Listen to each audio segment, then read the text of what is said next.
Hey everyone, I thought I'd make a little video about zombie hovering in Wind Waker. This is sort of a glitch tutorial if you wanted to try this yourself. This will work on any version of the game, including the copy that you have. So if you're feeling bored or you want to try some silly things you can do, I'd recommend trying this out just for fun. Although, I'll warn you, it does take quite a lot of mashing ability. You need to be able to press buttons very quickly. But this is how it works basically. You need to get down to no health. So I already got myself down to a quarter heart. And what needs to happen is I need to get knocked backwards.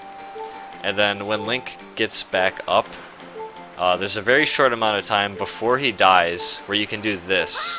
And this is done by pressing L and pressing A. So you hold L and you press A, and he'll do a jump slash up into the air with no hearts left. And when he does that, he doesn't actually complete the slash, he'll just go up a little bit, and then gravity will take over and he'll fall back to the ground very quickly. And you will die instantly the moment you touch the ground. But if you press the B button afterwards, he'll do a mid-air jump slash, which looks like this. And that also, it doesn't go through the whole animation, but it does raise him up a little bit. So basically what you're trying to do here is first do a grounded jump slash by holding L and pressing A, and then immediately after press B a lot to do mid-air jump slashes. If you just try to time it, it'll probably not work.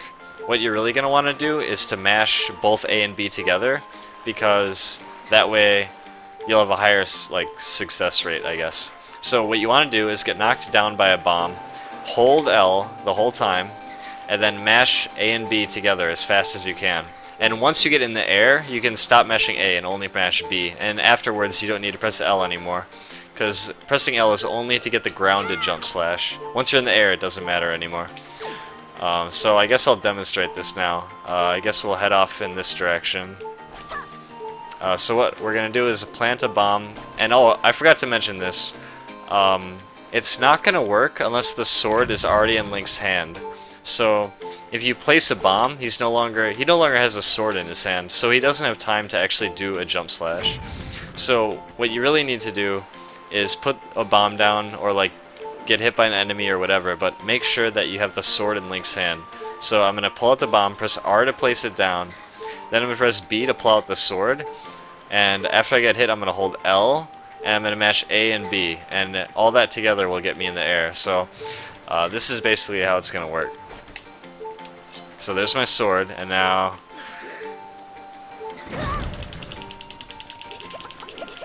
that I'm in the air, I only have to press B. And you have to press it pretty quickly to gain height. A lot of people have trouble with this. To maintain height, you don't have to press it that fast, but to actually gain height, you gotta start pressing it really fast. And so now you can go flying anywhere you want. If I wanted to, I could keep this going up across the entire ocean, but it would take probably around 2.5 to 3 hours. And that's not something you probably want to do for your health. When you touch the ground, you're going to die. So be warned. However, there is one thing you should know. It is possible to survive. There's two ways to survive. You can either land on a healing item, so you could land on a heart.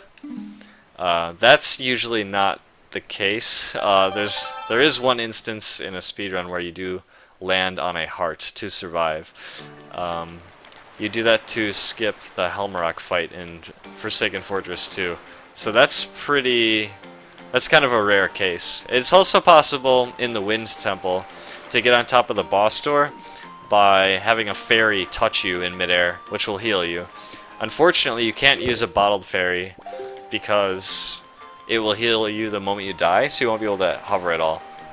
However, there is another way to survive. If you have this right here, a Game Boy Advance, and the cable, you'll need the cable as well. There's this in-game item called the Tingle Tuner.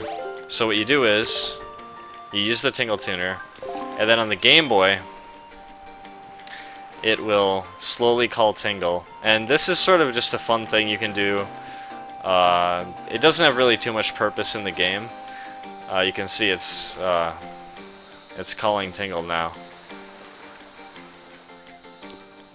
This is just kind of for fun, but in terms of speedrunning, this is actually really useful because Tingle, you can buy healing items at any time. So I can bring up this menu of different items, and I want this red potion, which costs 20, and whenever I press B, he'll start trying to heal me. So basically, what I want to do now is start a hover, so I'll die again. And remember, it does take quite a long time to get damaged in this game. Bombs only do a quarter heart. Most things do a quarter heart. So it can take a while to get damaged, and this is kind of annoying. If you have a file with 20 hearts, and you're going to try it out on that file, then you're probably going to be sitting there for a long time, taking damage, which will not be fun. Even with 3 hearts, it takes quite a while. I would not recommend trying this on a file that's already completed with 20 hearts. Alright, so almost there. I'm gonna get 3 more hits. Get down to a quarter heart.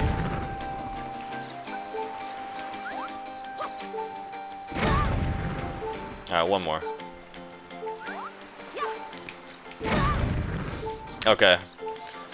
I guess it's also worth mentioning that with the Tingle Tuner, there's a thing called a Tingle Bomb. So you could actually switch to this bomb item and use that instead. It costs 10 rupees, but I mean, I'm just going to use a regular bomb in this case. So, I guess to show you kind of what you can do here is I'll go really high up in the air, and then I'll heal, and then the moment I heal, I'll try to pull out the leaf. And that'll look kind of cool if I can pull it off. Let's see. Okay, so we'll just go up here, I guess. And I don't need to keep the Tingle Tuner on a button anymore. Once that little symbol is underneath Link's feet, that tingle symbol, that means like the Game Boy is connected and it's working. So the first thing I'm going to do is start another hover. And remember, you put the bomb down, you take out your sword, then you wait for it to blow you up, and then you're holding L, and you're mashing both A and B together, and then just B. Once you start doing this, you can't change your direction. You're stuck in one direction. So I'm going to get a bit of height here.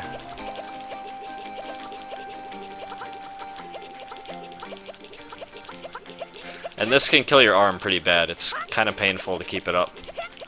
Anyway, alright, so I'll use the Tingle now. So it's using it right now, and it does take a while to activate. I already pressed the button, but you have to wait.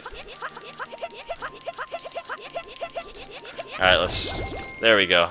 So now I'm alive again, and I'm floating up in the air, way above everything.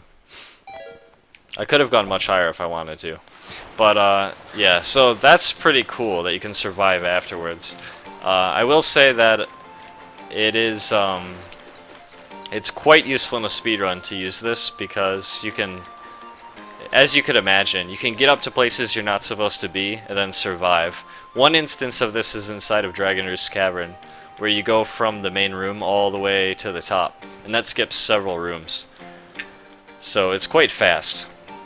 It's worth the rupees, and also, incidentally, to beat the game you have to save Tingle anyway, because he deciphers the Triforce charts. And he ends up giving you the Tingle Tuner during the time where you rescue him. So you're not wasting any time by getting the Tingle Tuner. This also, I hope, clears up what it means by tuner or no tuner when you're speedrunning.